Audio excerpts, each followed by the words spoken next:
हम कहते हैं जी कि इस वक्त हमारे यहाँ जितनी बुक्स पढ़ाई जा रही हैं, हमारी जितनी असेसमेंट हो रही है, उसके लिए एक ही वर्ड आता है जी, SLO बेस्ड।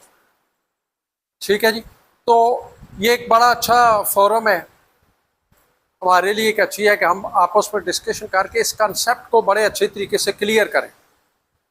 हमारा इस मेन ऑब्जेक्टिव भी यही था इस वर्कशॉप का कि हमारे जो हेड ऑफ इंस्टीट्यूट है या टीचर हैं वो SLO को पहले समझें, फिर उसको क्लासरूम में इम्प्लीमेंट करें और उसके बाद उसके मुताबिक जो है वो असेसमेंट करें।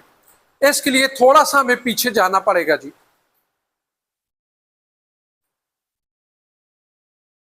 एक वर्ड आता है जी, curriculum. What is meant by curriculum?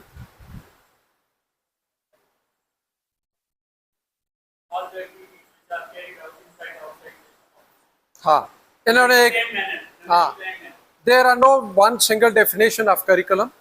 जैसे कैसर शाह साहब ने कहा कि all the activity which are plan inside outside school is curriculum. यहाँ आज जो हम बैठे हैं, it is also a part of curriculum. ठीक है जी। इस अदारे के गेट से लेकर अंदर आते हैं।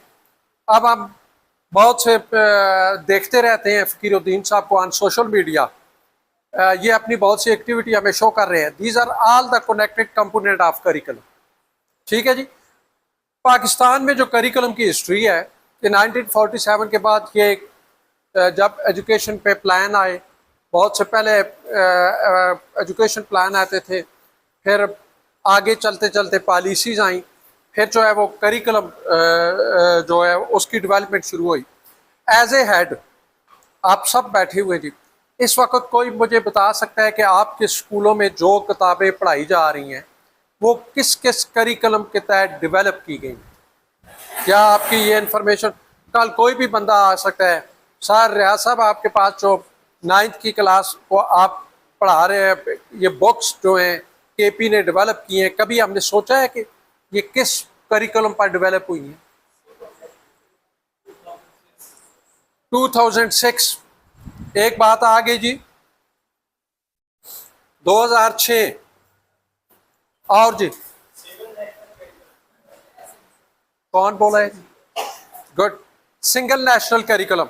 इन्होंने कहा जी कुछ बुक हमारी SNC पे हैं, सिंगल नेशनल करिकुलम। कब से आया, कोई डेट, कोई ईयर, कोई बता सकते हैं जी? 2022, 2020। ठीक है जी। ये सारे करिकुलम टाइम टू टाइम जो है वो आ रहे हैं जी। 24 है, 25 है, अब 26 को भी इस पे आप शामिल कर लें। तो करिकुलम डेवलप किए जाते हैं और उनकी बुनियाद पर जब हम, जैसे कैसर शाह साहब ने इसकी डेफिनेशन बताई है कि all the activity which are plan inside outside, बड़ी कंप्रीहेंसिव और सिंपल डेफिनेशन।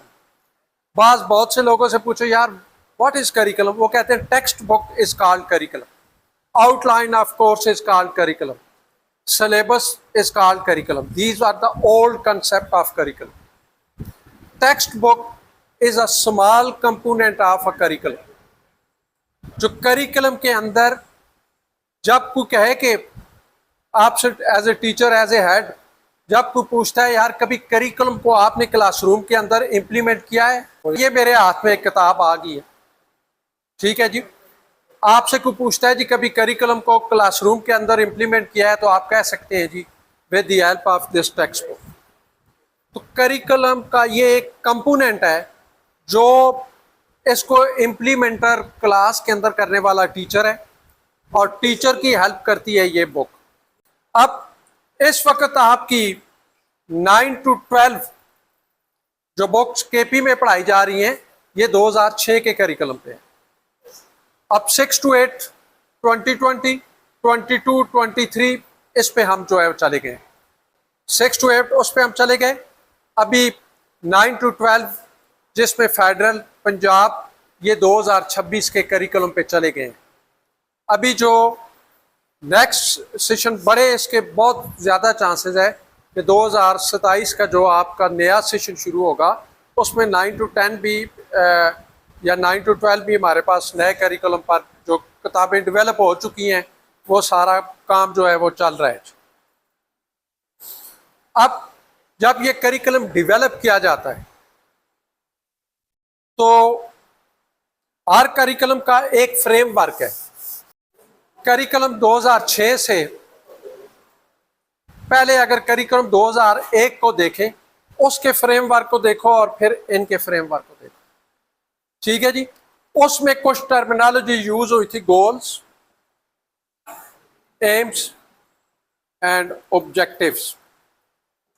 ये आपको बिफोर 2006 से पहले जब उनको आप देखेंगे तो ये टर्मिनोलॉजी का जिक्र आता है। जो ही जब 2006 करिकुलम आया तो उसमें कुछ नई टर्मिनोलॉजी आ गई। उसमें हमने देखा जी कॉम्पिटेंसी, स्टैंडर्ड, बेंचमार्क और एसएलओस। तो ज्यादा हमारा फोकस जो है वो ये है, लेकिन ये भी हम अंडरस्टैंड करेंगे कि कॉम्पिटेंसी क्या है, बेंचमार्क, स्टैंडर्ड्स क्या हैं, बेंचमार्क क्या है और एसएलओस क्या है। हमारे यहाँ जो एलिमेंट्री सेकेंडरी एजुकेशन है जी, इसके पास जो मैंडेट है, ये करिकुलम जो डेवलप होता है ये ग्रेड 1 to 12। हमारे यहाँ जो करिकुलम डेवलप किए जाते हैं वो ग्रेड 1 to 12 होते हैं। पहले तो ये क्लियर होना चाहिए कि, और अब जो ये है कि जब से एजुकेशन प्रोविंस लेवल पे आई है तो ये मैंडेट भी हर प्रोविंस का अपना है, और हमारे यहाँ जो करिकुलम डेवलपमेंट का मैंडेट है वो डीसीटी के पास है। एक पूरा हमारा डायरेक्टरेट है, directorate of curriculum and teacher education, जिसका मैन डायरेक्टरेट ऑफिस एबटाबाद में। यहाँ एक बात साथ साथ चल के आई थी, SNC, single national curriculum. Enrolment की इन दिनों भी बात हो रही है।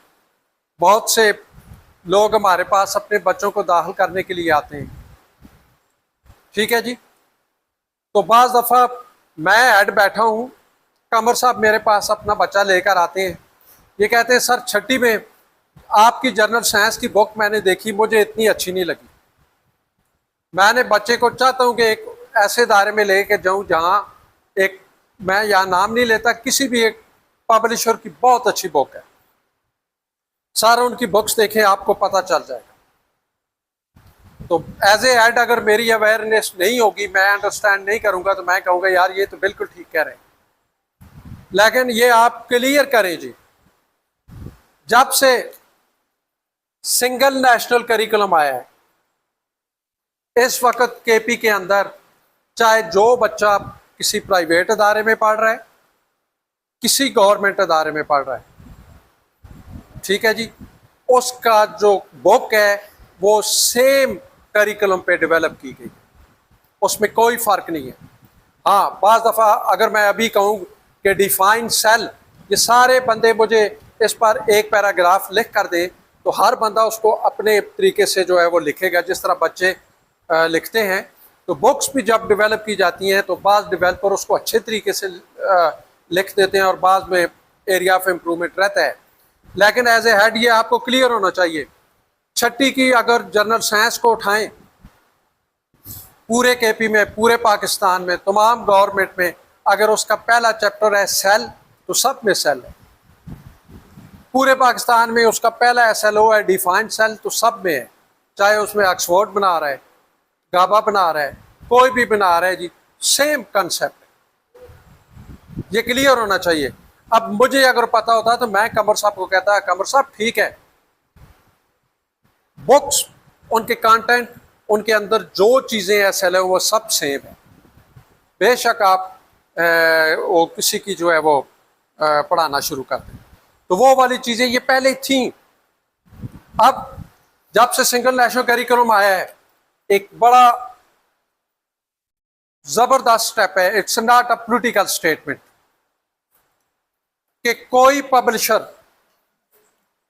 पहले ये होता था जी लाहौर से आ रहे हैं, कराची से आ रहे हैं, किसी जगह से आ रहे हैं, फवाद साहब का अगर अपना कोई प्राइवेट स्कूल है, मैं पब्लिशर हूँ, मैं आऊँगा, मैं इनको कहूँगा सर ये किताब हमने लिखी है, आप इसमें लगा लें, ये बड़ी अच्छी है, बच्चे अंडरस्टैंड करेंगे, इसमें ये कमीशन है, फला फला, उन चीज़ों में मैंने जाता, ये फ़ौरन मुझसे ले लेते थे। अब कोई पब्लिशर डायरेक्ट किसी स्कूल के पास नहीं आ सकता, नॉट अलाउड कि वो अपनी बुक किसी को दे कि निसार साहब आप शुरू करा दें। नो, सबसे पहले अगर वो केपी में आएगा तो डीसीटी के पास आएगा। इस बुक का बकायदा एक रिव्यू होगा, रिव्यू कमेटी बनेगी एक्सपर्ट की, वो उसको रिव्यू करेंगे। फर्स्ट रिव्यू के बाद सेकंड रिव्यू में जाएगी, सेकंड रिव्यू के बाद थर्ड रिव्यू में जाएगी। अगर वो इस काबिल बुक नहीं है तो डिस्कार्ड हो जाएगी, नॉट अलाउड। अगर वो आपका रिव्यू को चेक लिस्ट को इम्प्रूव कर गया है तो डीसीटी एनओसी इशू करेगा। आज से ही देखें, जिनके बच्चे कोई रिश्तेदार किसी प्राइवेट पब्लिशर को बुक उसकी आज देखें उस पर डीसीटी की एनओसी लगी हुई है। विदाउट डीसीटी एनओसी केपी के अंदर कोई बुक जो है वो नहीं कर सकता। तो ये बात बड़े समझाने से ये है कि बहुत से लोग आते हैं, हम कहते हैं यार कि वाकई अब बुक एक है।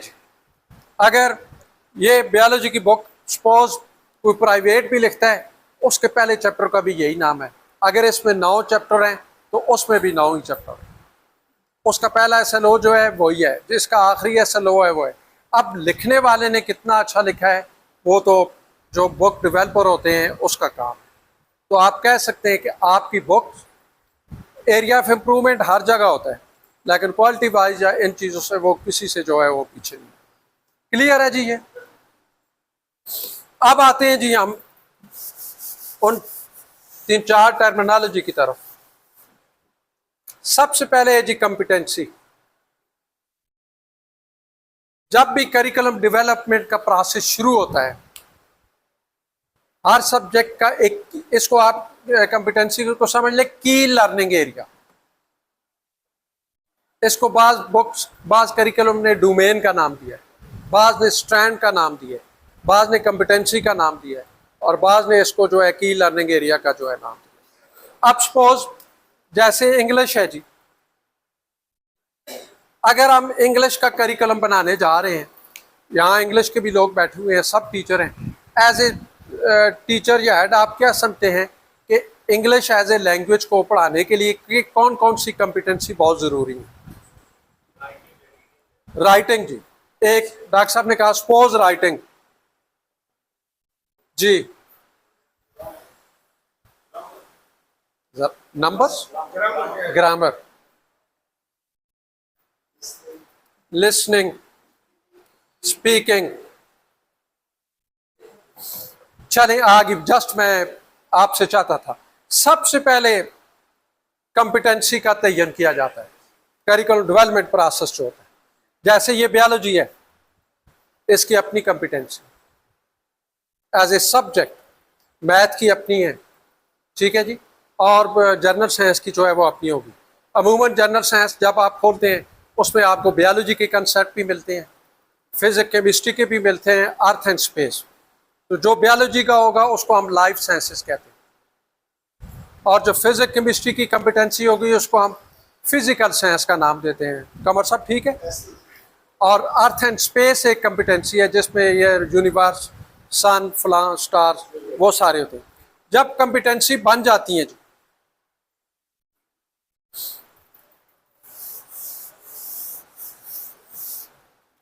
बस ये रीडिंग की है जी, हम इसको ले देते हैं। और कॉम्पिटेंसी का याद रखें, इसका जो पीरियड है ये मुहित होती है 12 साल की स्कूलिंग एजुकेशन। आप ये समझ लें कि रीडिंग कि बच्चे को ग्रेड 1 में दाखिल होता है और ग्रेड 12 तक पहुंचने तक जो वो इस काबिल होता है कि वो रीडिंग में क्या क्या चीज़ें सीखेगा। थोड़ी देर पहले पढ़ा रहे थे आपको निसार साहब, सुल्तान साहब ने भी बात की। याद रखें, करिकुलम भी जब डेवलप होता है तो उसमें वही बाद में अभी इनका सेशन है वो खुद बताएंगे ज़्यादा तफसील से। जिस तरह ब्लूम ने कहा कॉग्निटिव, अफेक्टिव और साइकोमोटर, जिस तरह हमारे लर्निंग के 3 डोमेन हैं, तो जब कॉम्पिटेंसी में देखा जाता है तो उसमें यही देखा जाता है कि इन 12 सालों में रीडिंग के लिए कॉग्निटिव लेवल बच्चे को क्या देना है। 12 सालों में उसका इफेक्टिव हमने कैसे, कौन कौन सी चीज़ें उसमें रखी हुई हैं, और उसमें स्किल रीडिंग के क्या होंगे। लेकिन ये प्रोसेस चलेगा ग्रेड 1 to 12। कंपिटेंसी आ गई रीडिंग, क्लियर है जी? यहाँ ना हो तो क्वेश्चन आप जो है पूछ सकते हैं। अब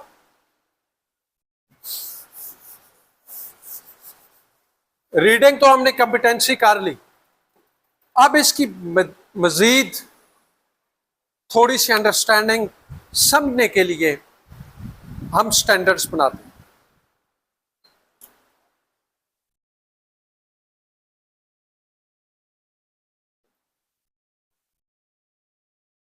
और स्टैंडर्ड्स भी हमारे वही 3 तरह के में साथ साथ कॉग्निटिव, अफेक्टिव, साइकोमोटर।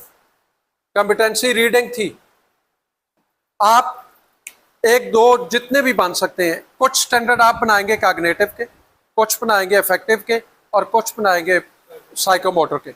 स्टैंडर्ड्स क्या चीज़ होती है? इसको आसान, the break down of competency is called standard. ऊपर कंपिटेंसी थी, अब एक वर्ड है रीडिंग, बहुत बड़ा वर्ड है। अब उसमें से हमने चीज़ें निकालनी है, तो सबसे पहले जो चीज़ें निकालेंगे वो होगा स्टैंडर्ड। और स्टैंडर्ड का पीरियड भी है जी आपका 1 to 12।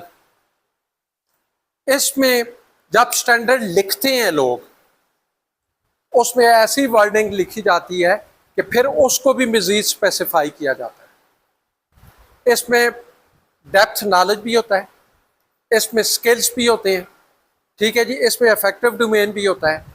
ताकि इसकी आगे हम आपके साथ वो शेयर जो है करेंगे, बल्कि स्टैंडर्ड पे चले जाएं, यहाँ ही क्लियर हो जाए। ये ना पीछे वाला सा, ये स्टैंडर्ड है। Standard are what student should know and be able to do. Standard are broad, हमेशा ब्रॉड स्टेटमेंट होती है। अब हम कहें कि आज के हमारे ये स्टैंडर्ड हैं, तो ये स्टेटमेंट गलत है। आज हमें सिर्फ 4 घंटे दिए। हमेशा स्टैंडर्ड फॉर ब्रॉडर टाइम्स के लिए बनाए जाते हैं। Description of the knowledge and skill, इसमें बड़ी वजाहत होती है नॉलेज की। अब ये 12 सालों के लिए जो रीडिंग के अंदर हम नॉलेज बच्चों को देना चाहते हैं, वो स्टैंडर्ड कवर करते हैं। Skills student should acquire in subject area. The knowledge include the importance and stable ideas, concept, issues, information. अब जो भी चीज़ें दी जाती हैं उसमें बाज़ दफ़ा आपकी लर्निंग थ्योरी से मुताल्लिक़ होता है, बेसिक चीज़ें होती हैं। आप ग्रेड 1 में बच्चा होगा तो बेसिक होगा, ठीक है जी। जैसे साइंस की स्टैंडर्ड तो हम बना देते हैं, ग्रेड 1 में बच्चे को जस्ट हम बताते हैं ह्यूमन बॉडी, बस। सेकंड ग्रेड में मैन 2-3 पार्ट्स हम दिखा देते हैं, अब वो आगे बढ़ रहा है। इसी तरीके से जब ग्रेड 12 में जाता है तो वो पूरे आपके सिस्टम, बॉडी के हर एक को, वो डाइजेस्टिव सिस्टम को एक्सप्लेन कर रहा होता है, आर्टीरियल सिस्टम को है, ब्रेन है, जो भी है, नर्वस है, सबको कर रहा होता है। तो ये ऐसे चलेगा। Communication, reasoning and investing the characteristic subject area. Standard में emphasize interdisciplinary theme as well as concept in the core academic subject. ये सारी चीज़ें जब करिकुलम एक्सपर्ट बैठते हैं, उनको कहा जाता है जी पहले ज़रा स्टैंडर्ड बनाएं। तो स्टैंडर्ड भी ये नहीं है कि एक 10 मिनट में, 5 मिनट में आओ जी कमर साहब हम बना लेंगे। इसमें भी सोचा जाता है। आपका बच्चा ग्रेड 1 में होगा, इस स्टैंडर्ड का कौन सा पोर्शन वो उसके पास जाएगा। ग्रेड 8 में होगा, कौन सा ये कवर करेगा। ग्रेड 12 में होगा, कौन सा करेगा। तो स्टैंडर्ड बनाते हुए ये सारी चीज़ें देखी जाती हैं। अब फर्दर इसकी डिवीजन आएगी। Then we need benchmark.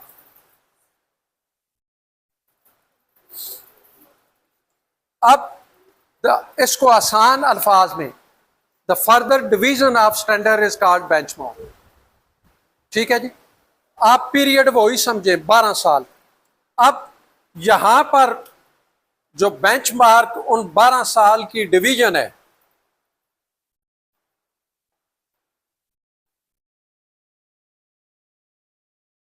इन 12 सालों को हमने 5 डेवलपमेंटल लेवल में, या आप लेवल कहें, स्टेजेस कहें, उसमें डिवाइड कर दिया गया इस स्टैंडर्ड को। पहला है जी ग्रेड 1 to 3, दूसरा है 4 to 5, 6 to 8, 9, 10 और 11, 12। The division of standard is called benchmark. अब बेंचमार्क के 5 डेवलपमेंटल स्टेजेस हैं। ये भी कोई वैसे नहीं बनाए गए, इसमें आपकी लर्निंग थ्योरीज हैं, साइकोलॉजी है, बच्चों के डेवलपमेंटल लेवल हैं। तो पहला बेंचमार्क जो हम बनाते हैं उसका पहला लेवल है ग्रेड 1 to 3। बच्चा पहली जमात में दाखिल होता है, तीसरी तक जाता है, तो उसका एक बेंचमार्क मुकम्मल होता है। 4 to 5 जब पांचों के ये हल कर लेगा, इसका मतलब है कि जो स्टैंडर्ड्स को और आसान करने के लिए जो बेंचमार्क हमने बनाए हैं, तब वो स्टैंडर्ड तक पहुंचेगा। ये जो स्टेटमेंट थी, इसी में से आगे बेंचमार्क निकाले जाते हैं। ठीक है जी, जरा दिखाएं। ये बेंचमार्क आगे। Benchmark indicate what students should know and be able to do at various developmental level. Overall, the benchmark are built as per the restructured scheme of study and split into 5 developmental level. वो मैंने लिख कर बता दी। अभी तक मैं repeat कर रहा हूँ। कॉम्पिटेंसी थी जी, उससे हमने बेंचमार्क बनाए, उस स्टैंडर्ड्स बनाए, और स्टैंडर्ड से क्या नीचे बनाए, बेंचमार्क बनाए। अब फर्दर डिवीजन है जिसको हम कहते हैं SLOs।